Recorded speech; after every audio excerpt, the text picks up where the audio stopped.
He hara te take e makere I hone ngā hāmene a te kōti I ngā prihimana kua tukuna atu ki reira mo te hautu haurangi. Koera te pātai I whiua atu nei e te karare ki te pūmanoa tāngata o te tarimatua o ngā prihimana I te rānei. E kore te tarimatua mo ngā prihimana e tautoko I wā rātau āpiha, mēna kai te takahi rātau I te ture, inu waipiro me te taraiwa waka. Every time an individual member of police gets caught for EBA, it's damaging both to the organisation and to themselves and to their families. Te kaumā ono ngā prihimana kua hāmenetia mo te inu waipiro I te waia rātau e taraiwa waka ana mai te tau 2020 ki tēnei tau.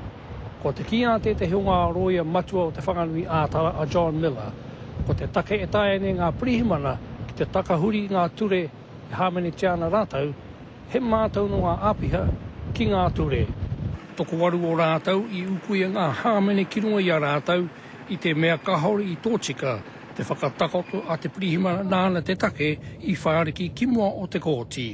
Well, there's an obvious process. E horahi anō hei whāinga mo e tahi atu, mēna ka hāmene tia rātau o te inu waipiro traiwa waka. Ka hore re kētanga mo ngā prihimana.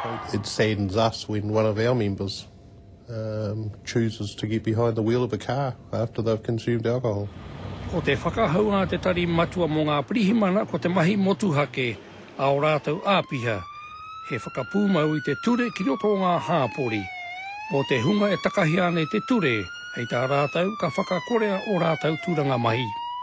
Joe Glenn, Te Karere.